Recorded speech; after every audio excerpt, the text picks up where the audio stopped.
ஸ்தோத்திரம். ஆண்டவராகிய இயேசு கிறிஸ்துவின் நாமத்தில் கிராஸ் டிவி நேயர்களாகிய உங்கள் அனைவருக்கும் என் அன்பின் வாழ்த்துதலை தெரிவித்துக் கொள்கின்றேன். மங்கையர் நேரம் என்ற நிகழ்ச்சியின் மூலமாய் இந்த நாளிலும் கூட உங்களை சந்திப்பதில் மிகுந்த மகிழ்ச்சி அடைகின்றேன். தேவனாகிய கர்த்தர் இந்த நாள் நிகழ்ச்சியை நமக்கு ஆசீர்வதித்து தரும்படியாய் நம்மையும் இந்த நிகழ்ச்சியையும் ஆண்டுடைய கரத்திலே ஒப்பு கொடுத்து ஜெபிப்போமா.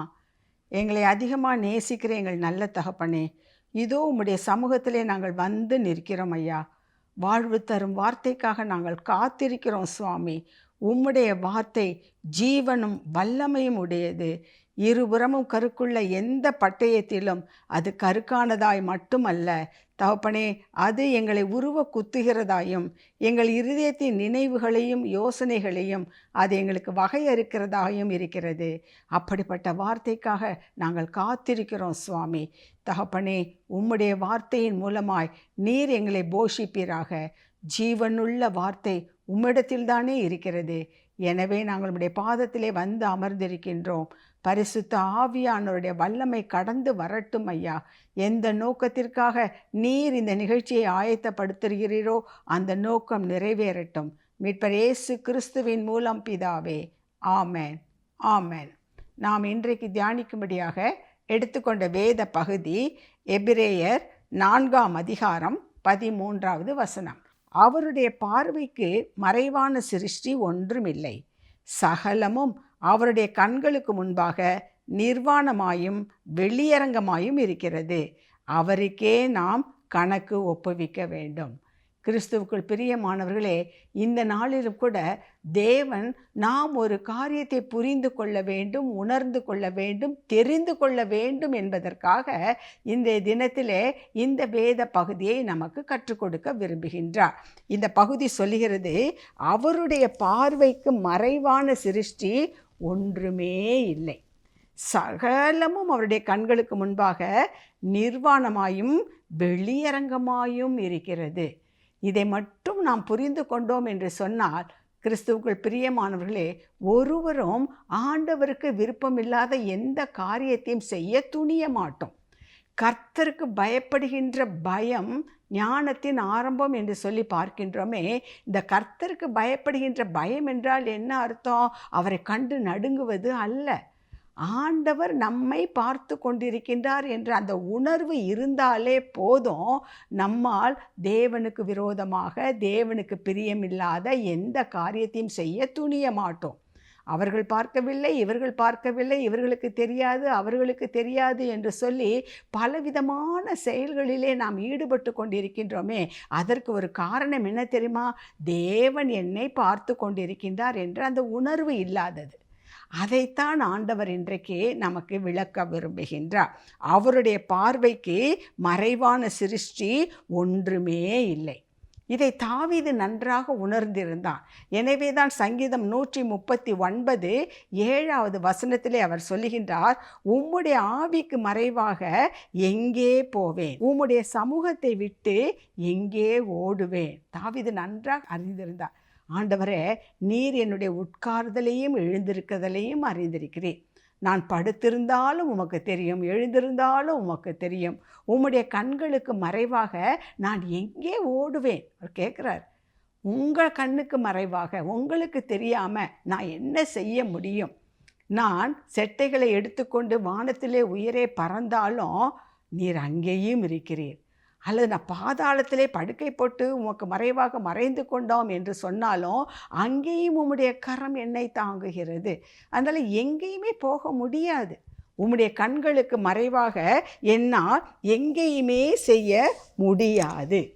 கிறிஸ்துவுக்குள் பிரியமானவர்களே, எனவே தான் ஆண்டவர் நம்மை காண்கிறவர் என்பதை தன்னுடைய அனுபவ வாயிலாக தாவீது உணர்ந்திருந்தான். ஆண்டவர் என்னை காண்கிற தேவன் என்று சொல்லி உணர்வு பூர்வமாக, அனுபவத்தின் பூர்வமாக ஆதியிலேயே அவருக்கு அந்த பெயர் கொடுக்கப்பட்டிருக்கின்றது. தேவனுக்கு அநேக பெயர்கள் உண்டு. அதில் ஒன்று நீர் என்னை காண்கிற தேவன். யார் அப்படி சொன்னது? ஆதியாகமத்தின் புத்தகம் 16ஆம் அதிகாரம் 13வது வசனத்திலே பார்க்கின்றோம்.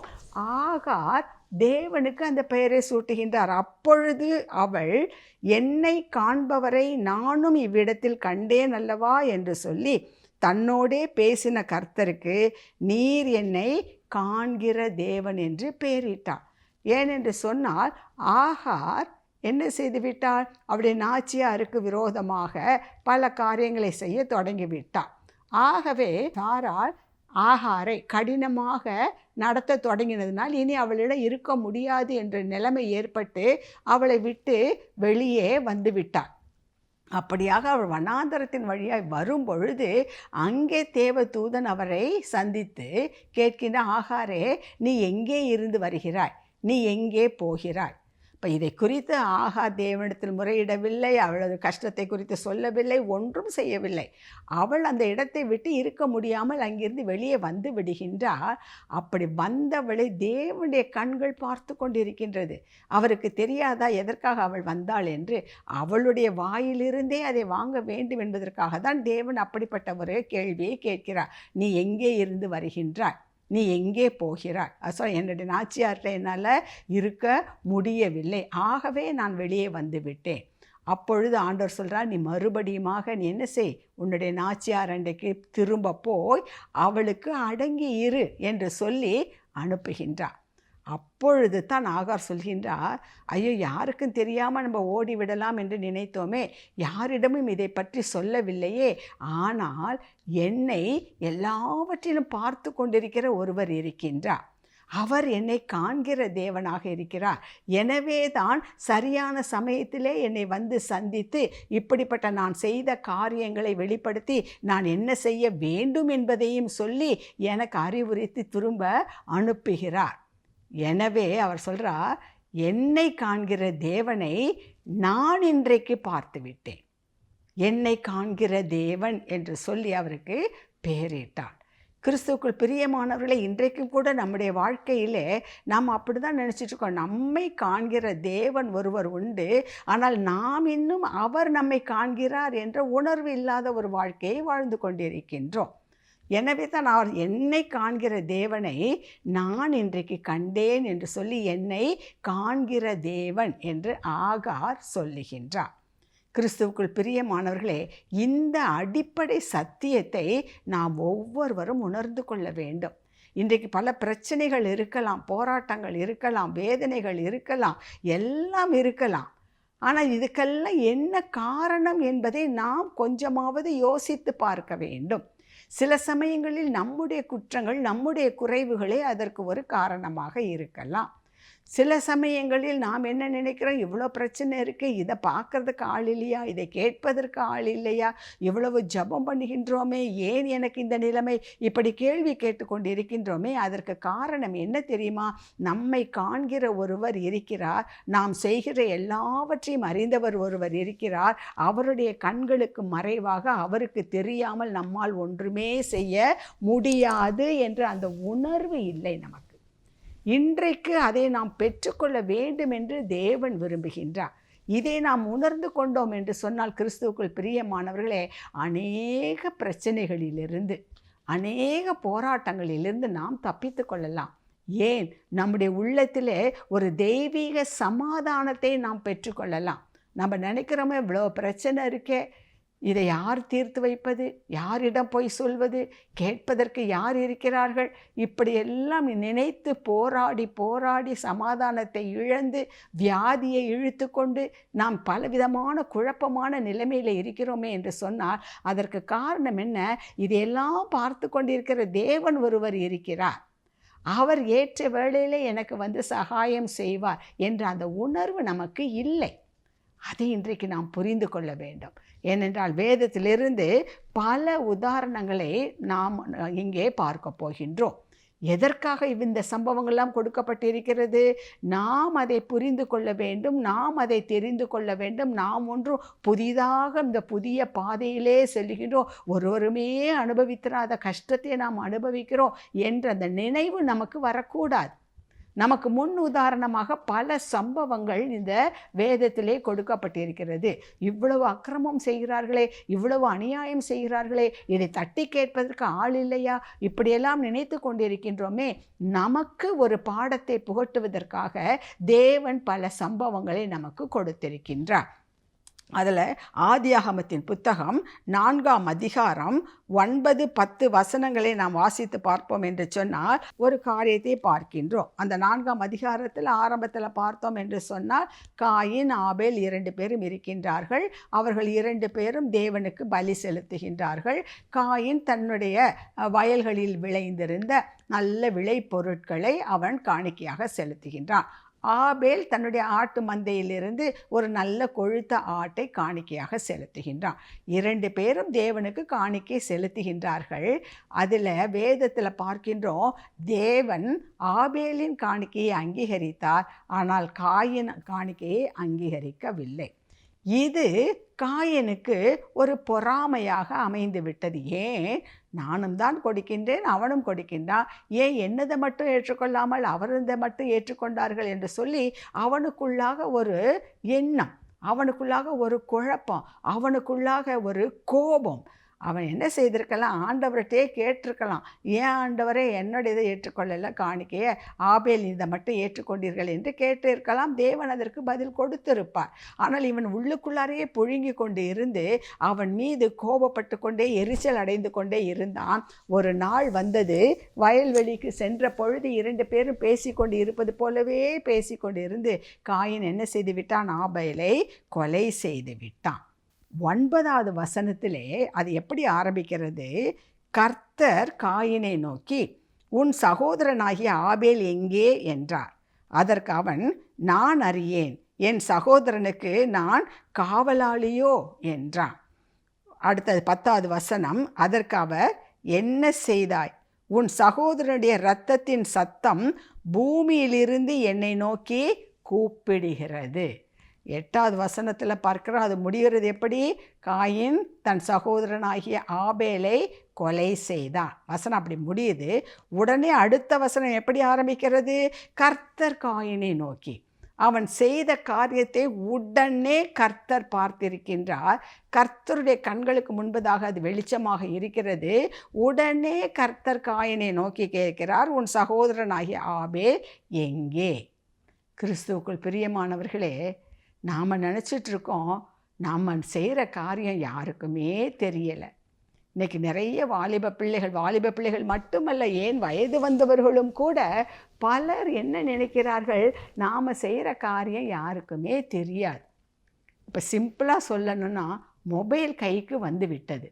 முன்பெல்லாம் பாவத்தை தேடி மக்கள் அங்கும் இங்கும் ஓடிக்கொண்டிருந்தார்கள். ஆனால் இப்போ பாவம் உள்ளங்கையிலேயே வந்து விட்டது. சொல்லுவாங்க, உலகத்தை தேடி ஓட வேண்டாம், உலகம் உங்கள் கையில். ஏன்னா இந்த மொபைலை வைத்துக்கொண்டு எதை வேண்டுமென்றாலும் நீங்கள் உலகத்தில் பல இடங்களில் நடக்கிற பல காரியங்களை பார்த்து கொள்ளலாம், தெரிந்து கொள்ளலாம். அதில் நல்ல விஷயங்களும் இருக்கிறது, பொல்லாத விஷயங்களும் இருக்கிறது. இன்றைக்கு அநேகர் அதில் வேண்டாத பல காரியங்களை பார்த்து கொண்டிருக்கிறார்கள். ஆனால் அவர்கள் என்ன நினைக்கிறார்கள், நான் அவர்களுக்கு தெரியாமல், இவர்களுக்கு தெரியாமல், அப்பாவுக்கு தெரியாமல், அம்மாவுக்கு தெரியாமல், மனைவிக்கு தெரியாமல் இப்படியாக சில காரியங்களை பார்க்கிறேன், இது யாரும் பார்க்கலை என்று சொல்லி நினைத்து கொண்டு தவறான பல காரியங்களை அதேளை பார்க்கிறார்கள். தவறான பல காரியங்களுக்கு அடிமைப்பட்டு போய்விடுகின்றார்கள். ஒன்றை மறந்து விட்டார்கள். அவன் காயின் அப்படி தான் நினச்சான், யாருமே பார்க்கல. அப்போ இருந்ததே ஆதாம் ஏவாள் காயின் ஆபேல், இவ்வளோதான். அவன் என்ன நினைக்கிறான், அம்மா அப்பா இல்லை, நம்ம 2 பேர் தானே, நான் என்ன செஞ்சாலும் இதை பார்க்குறது யார் இருக்கா, சொல்கிறதுக்கு யார் இருக்கா என்று சொல்லி தான் அவன் என்ன செய்தான், ஆபேலை கொன்று போட்டான். ஆனால் உடனே கர்த்தர், கிறிஸ்துவுக்குள் பிரியமானவர்களே, நீங்கள் நினைக்காதீங்க நம்ம செய்கிறது யாருமே பார்க்கல, நான் சொல்கிறது யாருமே கேட்கலை, நான் மற்றவர்களுக்கு செய்கின்ற காரியம் ஒருத்தருக்கும் தெரியாது. இருளிலே நடப்பதை வெளிச்சத்திற்கு கொண்டு வருபவர் நம்முடைய ஆண்டவர். அந்தரங்கத்தில் இருப்பதை வெளியரங்கமாக்குபவர் நம்முடைய ஆண்டவர். ஏனென்றால் அவருடைய கண்ணுக்கு மறைவானது ஒன்றுமே இல்லை. அவர் கேட்குறாரு, அவன் சொல்கிறான், நான் என்ன என் தம்பிக்கு என் சகோதரனுக்கு நான் காவலாளியா? அப்பொழுதுதான் கர்த்தர் சொல்கிறாரு, ஆபேலுடைய இரத்தத்தின் சத்தம் பூமியிலிருந்து என்னை நோக்கி கூப்பிடுகிறது. நம்ம ஒரு தவறு செய்து விட்டோம். அந்த தவறு செய்வதனால் பாதிக்கப்பட்டவர்களுடைய பெருமூச்சு இருக்கின்றதே, அது தேவனை நோக்கி கூப்பிடும். அதை மறந்து போய்விடாதீர்கள், அதை மறந்து போய்விடாதீர்கள். குடும்பத்திலும் கூட இந்த சொத்துக்கள் பிரிப்பதில் பலவிதமான பிரச்சனைகள், போராட்டங்கள். சில சமயத்தில் வலிமை உள்ளவர்கள், பலம் உள்ளவர்கள், ஏமாற்ற தெரிந்தவர்கள் என்ன செய்து விடுகிறார்கள்? வஞ்சித்து, சகோதரனுக்கு விரோதமாய், சகோதரிக்கு விரோதமாய் வஞ்சித்து சொத்துக்களை, பொருட்களை எடுத்துக்கொள்ளுகின்றார்கள். அவர்கள் நினைக்கிறார்கள், நாம் ஒரு கெட்டிக்காரத்தனமாக என்ன செய்து விட்டோம், இதை நாம் ஏமாற்றி விட்டோம் என்று நினைக்கிறார்கள். ஆனால் அதே நேரத்தில் ஒன்றை உணர்ந்து கொள்ளுங்கள், உங்களால் ஏமாற்றப்பட்ட, உங்களால் வஞ்சிக்கப்பட்ட அந்த சகோதரனோ சகோதரியோ விடுகிற கண்ணீர், அவர்கள் விடுகிற பெருமூச்சு தேவனை நோக்கி கூப்பிடுகிறது. தேவனை நோக்கி கூப்பிடுகிறது. அவர்களுக்காக வழக்காட அவர் இறங்கி வருவார். நீங்கள் நினச்சிட்டீங்க நம்ம ஏமாற்றி நம்முடைய கெட்டிக்காரத்தனத்தினால இந்த ப்ரமோஷனை நம்ம வாங்கிட்டோம். யாருக்கோ நியாயமாய் செல்ல வேண்டிய ப்ரமோஷன். ஆனால் குறுக்கு வழியிலே சென்று நீங்கள் அந்த வேலையை வாங்கிவிட்டீர்கள், நீங்கள் அந்த ப்ரமோஷனை வாங்கிவிட்டீர்கள். அதே நேரத்தில் நியாயமாக யாருக்கு கிடைக்க வேண்டுமோ அவர்கள் விடுகின்ற கண்ணீர் இருக்கிறதே, அவர்கள் விடுகிற பெருமூச்சு இருக்கிறதே, அவர்கள் படுகிற பாடு இருக்கின்றதே, அது தேவனை நோக்கி கூப்பிடும். அதை மறந்து விடாதீர்கள். ஆபேலின் இரத்தம் என்னை நோக்கி கூப்பிடுகிறது. இதோ உங்களால், நம்மால் யாராவது வஞ்சிக்கப்பட்டு விட்டு இருந்தார்கள் என்றால், நம்மால் தேவையில்லாத துன்பத்திற்குள்ளாக சென்றார்கள் என்றால், அவர்களுடைய கண்ணீர், அவர்களுடைய துன்பம், அவர்களுடைய பாடுகள் தேவனை நோக்கி கூப்பிடும். அதனால் ஏற்படுகின்ற வியாதிகளோ அல்லது வறுமைகளோ அல்லது சாபமோ கிறிஸ்துவுக்குள் பிரியமானவர்களே மிக மிக கொடுமையானதாக இருக்கும் என்பதை மறந்து போய்விடாதீர்கள். மற்றவர்களுக்கு கிடைக்க வேண்டிய நியாயமான காரியங்கள் கிடைப்பதற்கு நாம் எந்த வழியிலும் இடைஞ்சலாக, தடையாக இருப்போம் என்று சொன்னால், நீங்கள் நினைக்காதீங்க நம்மளுடைய பணத்தை வைத்துக்கொண்டு, நம்முடைய அந்தஸ்தை வைத்துக்கொண்டு நாம் இதை சாதித்து விடலாம் என்று சொல்லி நினைத்து கொண்டு இருப்பீர்கள் என்றால், இந்த உலகத்தில் அந்த சமயத்தில் நீங்கள் நினைத்த காரியம் நடக்கலாம். ஆனால் அதனுடைய விளைவு இருக்கின்றதே, அது தேவனை நோக்கி கூப்பிடும். காயின் ஆபேலை கொன்று விட்டான். அவன் நினச்சான் யாரும் நம்ம பார்க்கலன்னு. ஆனால் ஆபேலின் இரத்தம், பூமியிலே சிந்தப்பட்ட அந்த இரத்தம் தேவனை நோக்கி கூப்பிடுகிறது. அதனால் என்ன ஆனது? கர்த்தர் இறங்கி வந்து அவனுக்காக வழக்காடி ஆபேலுக்காக காயினுடைய வம்சமே, சந்ததியே சபிக்கப்பட்டதாக போய்விட்டது, சபிக்கப்பட்டதாக போய்விட்டது. ஜாக்கிரதையாக இருப்போம். நம்மை காண்கிற தேவன் ஒருவர் நமக்கு இருக்கின்றார். நீங்கள் நினைக்கலாம், ஒரு பொறுப்புள்ள ஒரு அதிகாரியாக இருக்கலாம், அல்லது ஒரு அரசு அதிகாரியாக இருக்கலாம், அல்லது வேறு எங்கேயாவது வேலை செய்பவர்களாக இருக்கலாம். உங்கள் நிமித்தமாக பலருக்கு பல காரியங்கள் நடக்க வேண்டும். அதற்காகத்தான் உங்களை அந்த போஸ்டிலே வைத்திருக்கிறார்கள். ஆனால் உங்கள் வேலையை செய்வதற்கே நீங்கள் மற்றவர்களுக்கு தெரியாமல் ரகசியமாக பணத்தை வாங்கி கொண்டு அந்த வேலை செய்வீர்கள் என்றால், நீங்கள் நினைக்கிறீர்கள் வேறு யாரும் பார்க்கல, யாருக்கும் தெரியாது என்று சொல்லி நீங்கள் நினைக்கிறீர்கள். ஆனால் அந்த பணத்தை லஞ்சமாக உங்களுக்கு கொடுத்தவர்கள் அதற்காக எவ்வளவு கஷ்டப்பட்டு இருப்பார்கள், யாரிடத்தில் கடன் வாங்கி இருப்பார்கள், எப்படியெல்லாம் அவர்கள் வேதனையோடு அதை கொடுத்திருப்பார்கள். அந்த வேதனை, அந்த கஷ்டம், அவர்கள் விடுகின்ற பெருமூச்சு தேவனை நோக்கி கூப்பிடும். அந்த நேரத்திற்கு உங்களுக்கு அந்த பணம் சந்தோஷமாக இருக்கும். ஆனால் அதனால் வருகின்ற சாபம் உங்களுக்கு மட்டுமல்ல, சந்ததியே பாதிக்கப்படுகின்றது. காயனுக்கு அப்படித்தான் நடந்தது. ஏன், என்ன காரணம் என்றால், அவனுக்கு தெரியவில்லை என்னை காண்கிற தேவன் ஒருவர் இருக்கிறார், நான் செய்கின்ற ஒவ்வொரு காரியத்தையும் பார்க்கிற ஒருவர் இருக்கின்றார். நம்முடைய பேச்சுக்களிலும் நாம் ஜாக்கிரதை உள்ளவர்களாக இருக்க வேண்டும். பிரியமானவர்களே, நாம் நினைக்கிறோம் அவர்களுக்கு தெரியாமல் யாரிடமாவது போய் வேண்டாத பல காரியங்களை பேசிவிட்டு பிறகு சொல்லுவோம், இதை யாருக்கும் சொல்லிவிடாதீர்கள், நான் சொன்னேன் என்று யாரிடமும் சொல்லிவிடாதீர்கள், உங்களுக்கு தெரியட்டும், உங்களுக்கு நல்லதாக இருக்கட்டும் என்பதற்காக சொன்னேன் இப்படியாக மேல் பூச்சாக சில காரியங்களை பேசி குடும்பத்திற்குள் குழப்பத்தை உண்டு பண்ணுவது, அல்லது சபைகளுக்குள் குழப்பத்தை உண்டு பண்ணுவது, அல்லது தொழிலிலே குழப்பத்தை உண்டு பண்ணுவது, இப்படிப்பட்ட காரியங்கள்லாம் செய்கின்ற அன்பான சகோதரனே சகோதரியே, கர்த்தர் இன்றைக்கு எச்சரிப்பாக சொல்கின்ற காரியம், அதனால் யார் பாதிக்கப்பட்டார்களோ, அதனால் என்னென்ன தீமையான விளைவுகள் ஏற்பட்டதோ அத்தனை காரியங்களும், பாதிக்கப்பட்டவருடைய அந்த பெருமூச்சு, அவர்கள் விடுகின்ற கண்ணீர், அவர்கள் இழந்த இழப்புகள் எல்லாம் என்னை நோக்கி முறையிடுகின்றது. ஆபேலின் இரத்தம் தேவனை நோக்கி முறையிட்டது போல இவைகளும் முறையிடும் என்பதை நீங்கள் மறந்து போய்விடாதீர்கள். அதைத்தான் ஆண்டவர் இன்றைக்கு நினைப்பூட்ட விரும்புகின்றார். அவருடைய கண்களுக்கு மறைவாக நான் எங்கே போவேன்?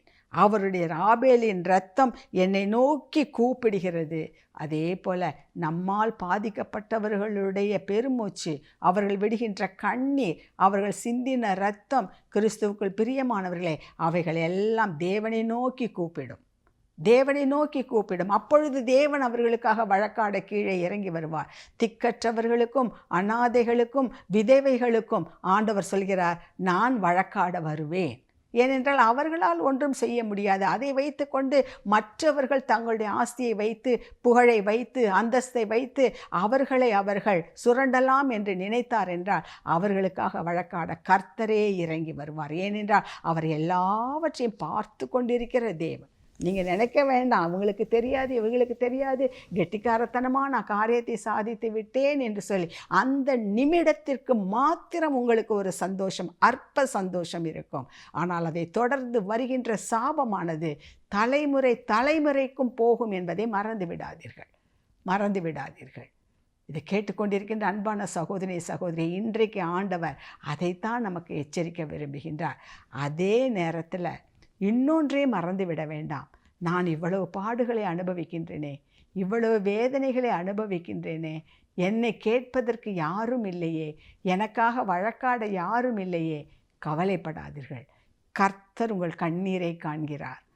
ஆகாரின் கண்ணீரை கண்டார், உடனே இறங்கி வந்தார், உடனே அவளுக்கு ஆறுதலான காரியங்களை சொன்னார். அதனால்தான் அவர் சொல்கிறார், என்னை காண்கிற தேவனை நான் கண்டேன்.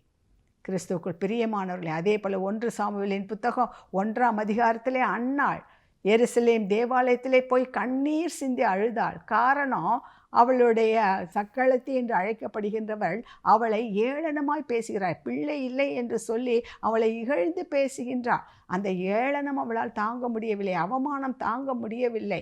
அவளுக்கு யாரிடம் போய் சொல்வது என்று தெரியவில்லை. நேராக எருசலேம் ஆலயத்துக்கு போகின்றார். தன்னுடைய உள்ளத்தை எல்லாம் தேவனிடத்தில் கொட்டுகின்றார். அவளை காண்கிற தேவன், கிறிஸ்துவுக்குள் பிரியமான அவர்கள் ஒரு பிள்ளை கேட்டார். ஆண்டவரே, ஒரு பிள்ளையாவது கொடுங்க, அதை நான் உமக்கென்று வளர்த்து இந்த ஆலயத்திலே உமக்கு சேவகம் செய்ய ஒப்பு கொடுக்கிறேன் என்று. ஆனால் கர்த்தர் அவள் கண்ணீரை கண்டவர், அவளுடைய பெருமூச்சை கேட்டவர். அந்த ஒரு ஆண் பிள்ளையிலே அதற்கு பிறகும் அவளுக்கு 5 குழந்தைகள் பிறந்தன என்று சொல்லி நாம் பார்க்கின்றோம். ஆகவே இதை கேட்டுக்கொண்டிருக்கின்ற அன்பான சகோதரர்களே சகோதரிகளே, உங்களுடைய பிரச்சனை எதுவாக இருந்தாலும் யாரிடம் போய் சொல்வோம், யாரிடம் இதற்கு தீர்வு காண்போம் என்று மனிதர்களை தேடி போகாதீங்க. உங்களுடைய சூழ்நிலையை பார்க்காதீங்க. இது நடக்குமா நடக்காதா அதை பற்றி கவலைப்படாதீங்க. இவற்றையெல்லாம் பார்த்து கொண்டு இருக்கின்ற தேவன் ஒருவர் இருக்கின்றார்.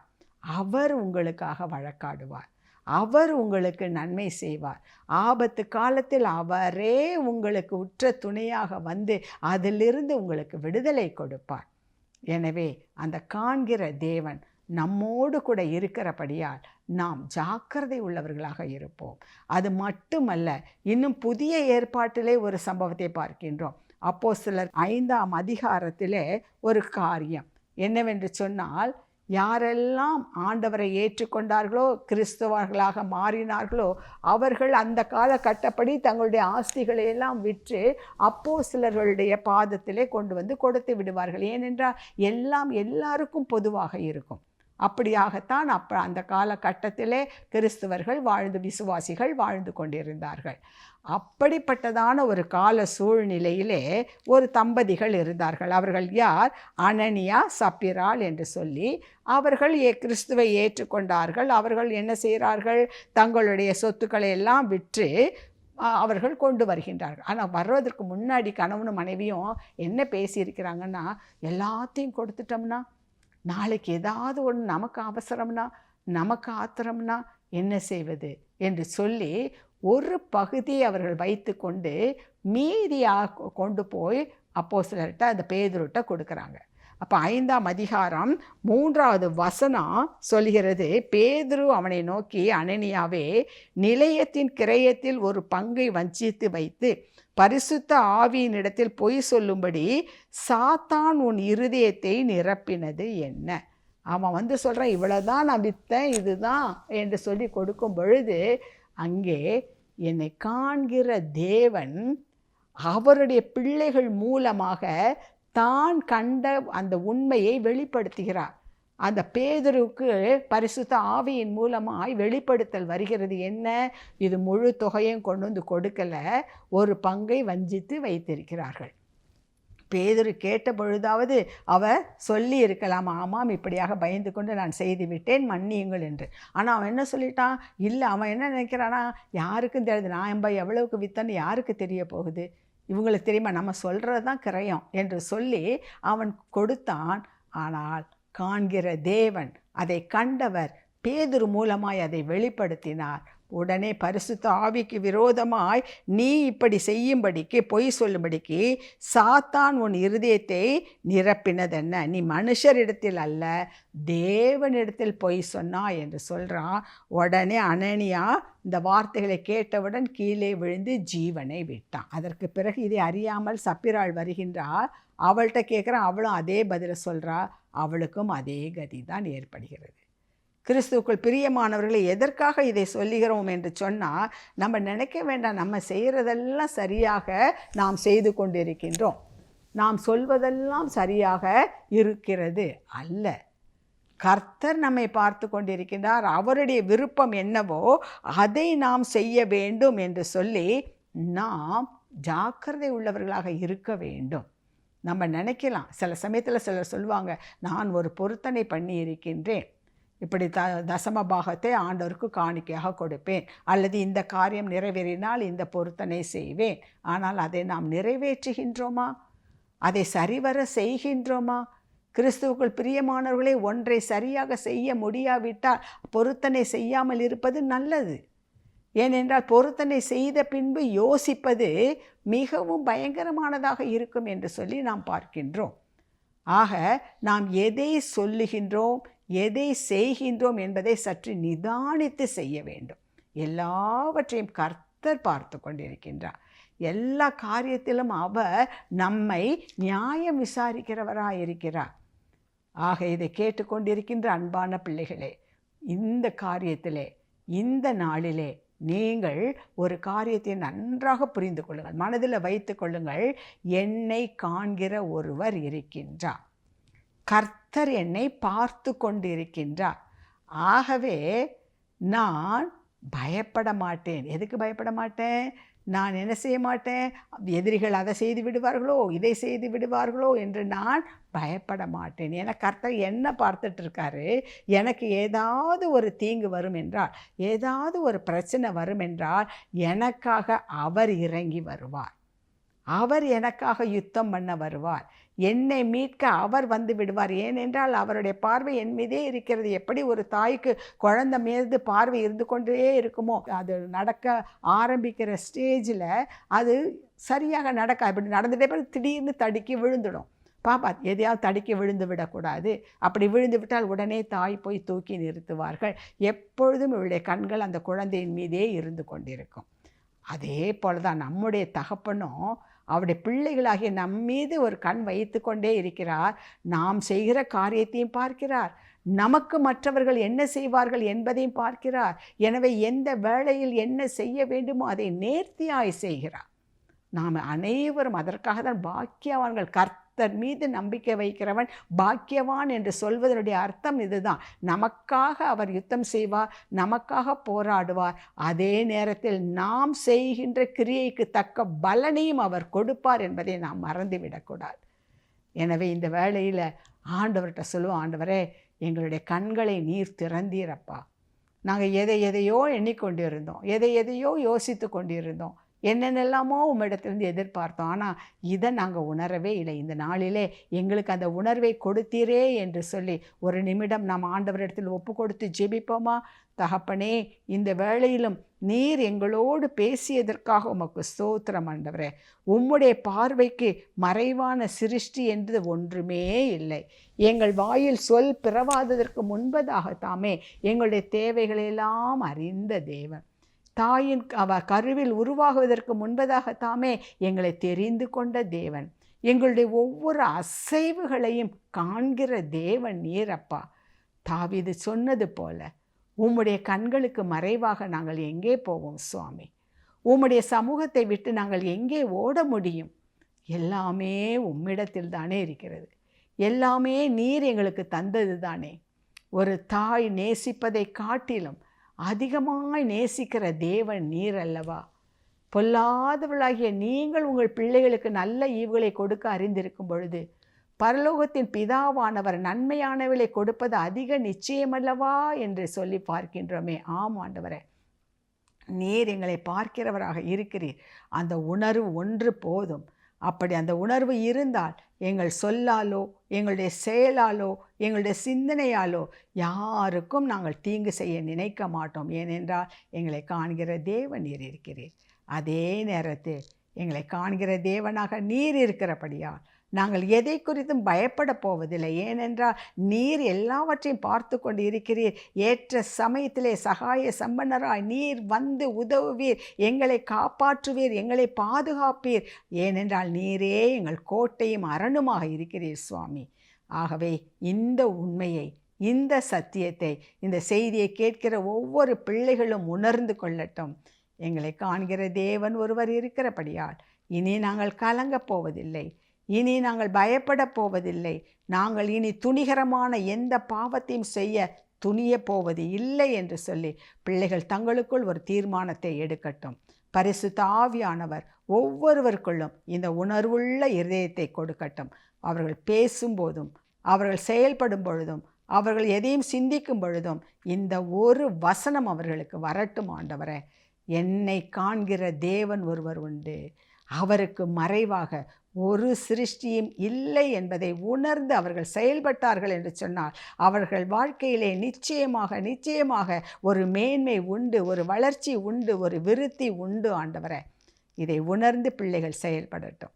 கேட்கிற ஒவ்வொரு அன்பு பிள்ளைகளையும் உம்முடைய கிருபைக்குள்ளாக ஒப்பு கொடுத்து ஜெபிக்கிறேன். பெரிதான காரியங்களை நீர் உம்முடைய பிள்ளைகளுக்கு செய்வீராக. மீட்பர் இயேசு கிறிஸ்துவின் மூலம் பிதாவே, ஆமென், ஆமென். நம்மை காண்கிற தேவன் ஒருவர் இருக்கிறபடியால் நாம் களி கூர்ந்து மகிழ்வோம். God bless you.